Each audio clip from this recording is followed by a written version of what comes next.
السلام علیکم ورحمۃ اللہ وبرکاتہ۔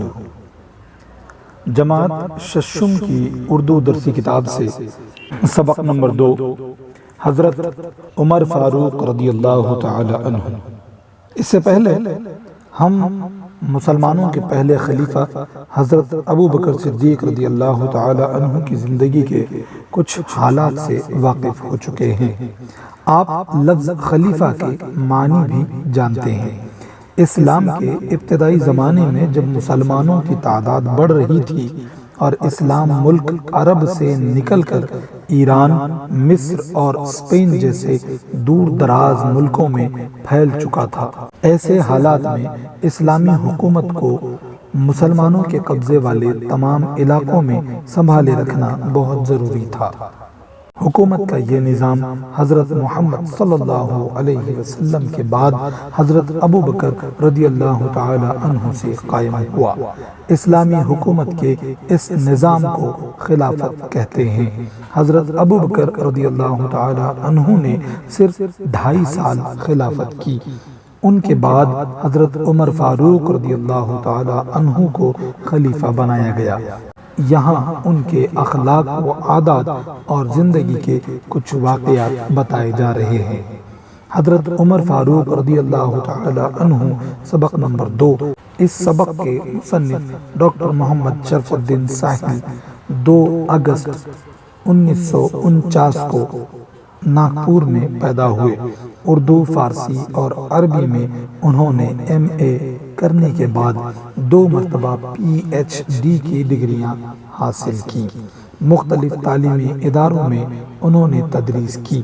تحقیق، تنقید، شاعری جیسی اصناف اور زبان و ادب کی تاریخ میں بھی انہوں نے بہت کام کیا ہے۔ ان موضوعات پر ان کی متعدد تصانیف شائع ہو چکی ہیں، جنہیں کئی اعزازات بھی ملے ہیں۔ تازگی بچوں کے لیے لکھی گئی ان کی نظموں کا مجموعہ ہے۔ حضرت عمر فاروق رضی اللہ تعالی عنہ۔ حضرت عمر فاروق رضی اللہ تعالی عنہ مسلمانوں کے دوسرے خلیفہ تھے۔ ان کے والد کا نام خطاب تھا۔ حضرت عمر رضی اللہ تعالی عنہ سن عیسوی 583 میں مکہ میں پیدا ہوئے۔ انہوں نے پہلوانی اور شہ سواری یعنی گھڑ سواری کے فنون میں مہارت حاصل کی اور پڑھنا لکھنا بھی سیکھا۔ حضرت عمر رضی اللہ تعالی عنہ تجارت کرتے تھے۔ تجارت کے سلسلے میں انہوں نے دور دراز کے سفر کیے اور دولت کمانے کے علاوہ علم اور تجربہ بھی حاصل کیا۔ حضرت عمر رضی اللہ تعالی عنہ کا شمار عرب کے سرداروں میں ہوتا تھا۔ شروع میں عرب کے دوسرے سرداروں کی طرح انہوں نے بھی اسلام کی دعوت کو قبول نہیں کیا، بلکہ اس کی شدید مخالفت کی، لیکن اللہ نے حضرت عمر رضی اللہ تعالی عنہ کے دل کو پھیر دیا۔ چنانچہ حضرت محمد صلی اللہ علیہ وسلم کی خدمت میں حاضر ہو کر انہوں نے اسلام قبول کر لیا۔ جب دشمنوں کا ظلم و ستم حد سے بڑھ گیا تو اللہ کے رسول صلی اللہ علیہ وسلم نے ہجرت کا حکم دیا۔ حضرت عمر رضی اللہ تعالی عنہ نے علانیہ مکہ سے مدینہ ہجرت کی۔ حضرت عمر فاروق رضی اللہ تعالی عنہ نے مدینے میں بھی حضرت محمد صلی اللہ علیہ وسلم کا ہر موقع پر ساتھ دیا اور اسلام کی حفاظت کے لیے تن من دھن کی بازی لگا دی۔ حضرت ابو بکر صدیق رضی اللہ تعالی عنہ کی وفات کے بعد حضرت عمر رضی اللہ تعالی عنہ خلیفہ ہوئے۔ حضرت عمر رضی اللہ تعالی عنہ کی خلافت کی مدت 10 برس 6 مہینے اور 4 دن ہے۔ ان کی خلافت کے دور میں اسلامی حکومت بہت وسیع ہو گئی تھی۔ اتنی بڑی حکومت کو سنبھالنے کے لیے انہوں نے ایک باقاعدہ نظام قائم کیا۔ مفتوحہ ملکوں کو صوبوں میں تقسیم کر کے ہر صوبے کے انتظام اور نگرانی کے لیے ایک عامل مقرر کیا، بیت المال، عدالت، آب پاشی، فوج اور پولیس کے محکمے قائم کیے، شہر آباد کروائے، نہریں کھدوائیں، مہمان خانے تعمیر کروائے، فوجی چھاونیاں بنوائیں، جیل خانے بنوائے، مردم شماری کروائی اور مکاتب قائم کیے۔ حضرت عمر رضی اللہ تعالی عنہ کی ہدایت پر صلح و مشورے کے بعد ہجرت کے واقعے کو بنیاد بنا کر ہجری کیلنڈر کی ابتدا کی گئی۔ حضرت عمر رضی اللہ تعالی عنہ کی خلافت میں اتنی آزادی تھی کہ عام لوگ بھی بے خوف ہو کر ان سے گفتگو کرتے اور اپنی ضرورتیں بیان کرتے تھے۔ حاجت مندوں کے لیے ان کا دروازہ ہر وقت کھلا رہتا تھا۔ حضرت عمر رضی اللہ تعالی عنہ کا معمول تھا کہ مجاہدین کے گھروں پر جا کر خیریت معلوم کرتے، عورتوں کو بازار سے سودا سلف منگوانا ہوتا تو لا دیتے، میدان جنگ سے ان کے نام خطوط آتے تو خود گھر گھر جا کر انہیں پہنچاتے، اور ان کو جواب بھجوانا ہوتا تو خود لکھ دیتے۔ وہ نابینا، بیمار اور معذور لوگوں کے گھروں پر جا کر ان کے کام کر دیتے تھے۔ ایک مرتبہ حضرت عمر رضی اللہ تعالی عنہ لوگوں کو کھانا کھلا رہے تھے۔ انہوں نے دیکھا کہ ایک شخص بائیں ہاتھ سے کھانا کھا رہا ہے۔ حضرت عمر رضی اللہ تعالی عنہ اس کے پاس گئے اور آہستہ سے کہا کہ داہنے ہاتھ سے کھاؤ۔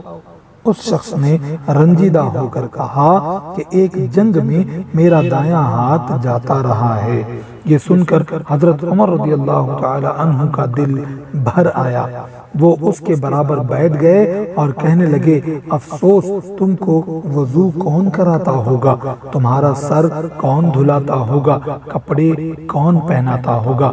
پھر حضرت عمر رضی اللہ تعالی عنہ نے اس معذور شخص کے لیے ایک نوکر مقرر کر دیا اور معذور شخص کو تمام ضروری چیزیں مہیا کر دیں۔ انہوں نے نوکر کو ہدایت دی کہ تم اس شخص کی تمام ضرورتوں کا خیال رکھنا، اسے کسی طرح کی تکلیف نہ ہونے پائے۔ حضرت عمر رضی اللہ تعالی عنہ راتوں کو گشت کر کے لوگوں کا حال چال معلوم کیا کرتے تھے۔ ایک دفعہ گشت کرتے ہوئے مدینے میں 3 میل دور پہنچے، دیکھا کہ ایک عورت کچھ پکا رہی ہے اور 2-3 بچے بلک بلک کر رو رہے ہیں۔ حضرت عمر رضی اللہ تعالی عنہ نے سبب پوچھا تو عورت نے بتایا، ان کو کئی وقت سے کھانا نہیں ملا ہے، انہیں بہلانے کے لیے میں نے پانی میں کنکر ڈال کر ہانڈی چولہے پر چڑھا دی ہے۔ حضرت عمر رضی اللہ تعالی عنہ فوراً مدینہ آئے، بیت المال سے کھانا پکانے کی چیزیں لی اور اپنے غلام اسلم سے کہا، اسے میری پیٹھ پر رکھ دو۔ اسلم نے کہا، یہ سامان میں لیے چلتا ہوں۔ حضرت عمر رضی اللہ تعالی عنہ نے فرمایا، کیا قیامت میں بھی میرا بوجھ تم اٹھاؤ گے؟ چنانچہ خود ہی سب سامان لے کر پہنچے۔ اب اس عورت نے پکانے کی تیاری کی۔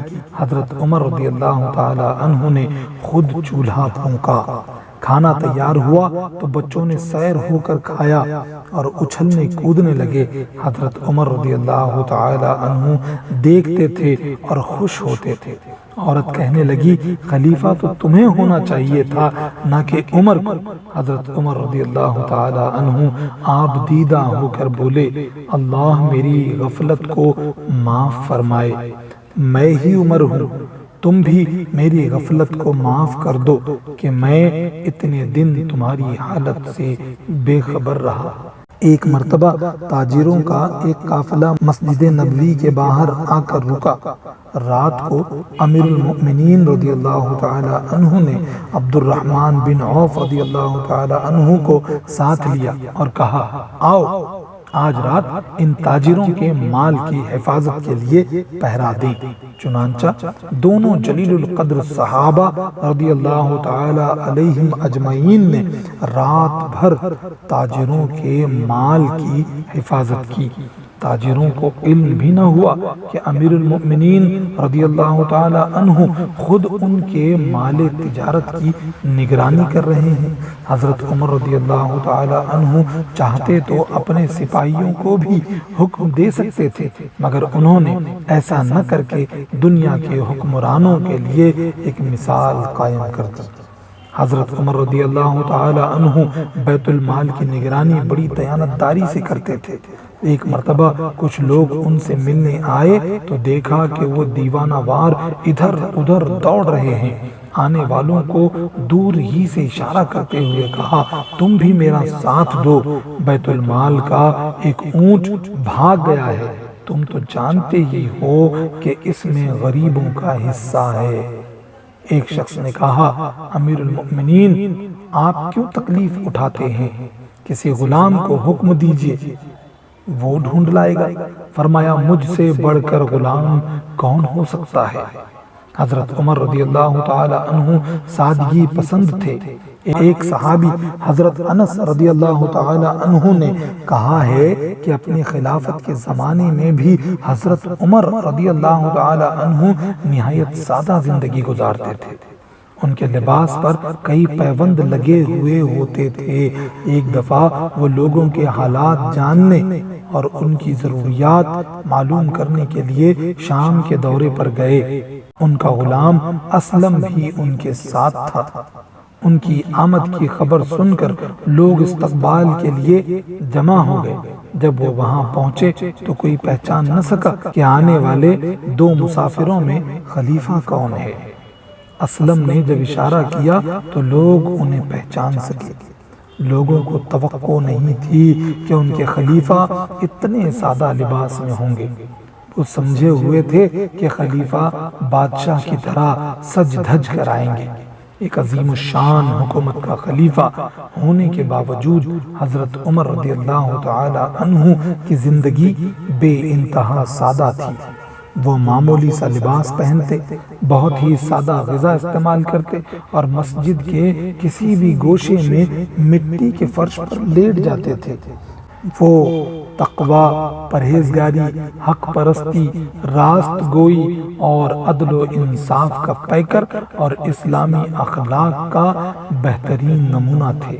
ایک مجوسی فیروز ابو لولو نے عیسوی سن 644 میں حضرت عمر رضی اللہ تعالی عنہ پر خنجر سے اچانک حملہ کیا۔ زخم اتنا کاری تھا کہ وہ جاں بر نہ ہو سکے۔ انہیں حضرت محمد صلی اللہ علیہ وسلم کے پہلو میں دفن ہونے کا شرف حاصل ہوا۔ السلام علیکم۔